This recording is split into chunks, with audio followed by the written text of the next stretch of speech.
position kanneen keessaa akkamiin godhuu feeta? Asii dura akkamiin gootee beekta?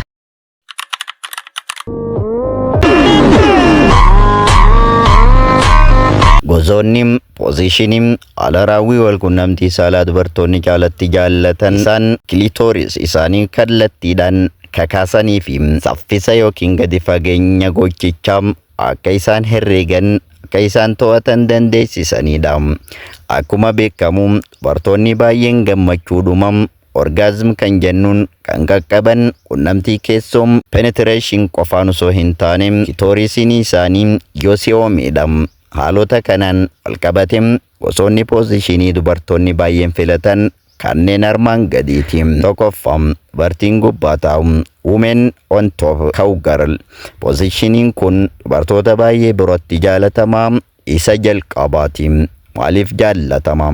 Dubartiin gubbaa yeroo taatu fageenyaan qaama saalaa dhiiraa saffisa isaa fi aangiliitti itti tolu maaliif jaallatama? Dubartiin gubbaa yeroo taatu gadi fageenyaan qaama saalaa dhiiraa saffisa isaa fi aangilii itti tolu guutummaatti ishiitu to'ata.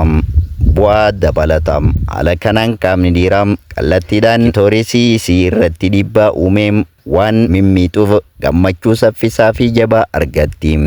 Lammaffaa haala misiyoonarii fi haala misiyoonarii fooyya'e modified machinery dhiirri gubbaa taa'ee raawwachuun haala baramaa ta'us dubartootaaf caalatti akka toluuf micciiramiinsa xiqqoo barbaada. Maaliif jaallatama? Dhiirri harka isaa fi qaama isaa xiqqoo ol guddisee qaama saalaa isaa gara gubbaatti dhiibee yoo raawwatu kilitoorisii ishee waliin wal quunnama jabaa uumama. Gorsa miila ishee lamaan ol guddisanii dhiira irratti gochuun yookiin boraatii naannoo teessumaa hudduun ishee jala kaa'uun gadi fageenyaan madaalawaa fi gammachuu addaa kenna.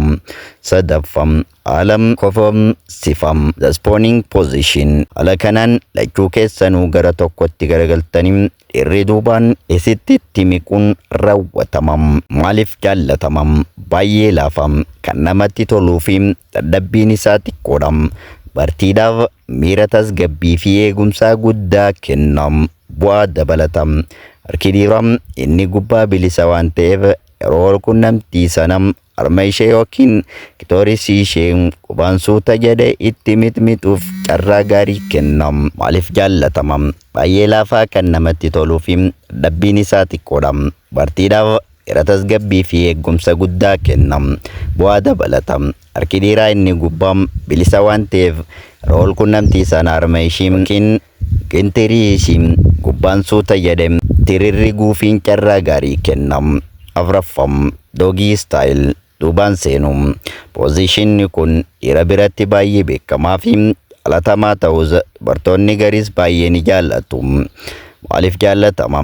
Gadi fageenyaan akka seenu waan taasisuuf miira jabaa uumama.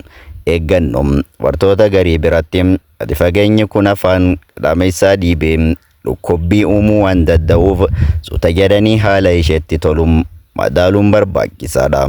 Harki dubartiin bilisa waan ta'eef ishiinuu kilitoorisii ishii kakaasuu dandeessi. Furtuun maali? Dubartiin tokko positionii jaallattu kan biraa ishii dhukkubsuu danda'a. Kanaafuu inni hundarra gaariin maaltu caalatti sitti tola jedhanii wal gaafachuudha. Jedhanii ishii gaafachuu fi haala isheen sitti agarsiistuu fi sagalee ishiin itti deebii kennitu hordofuudha.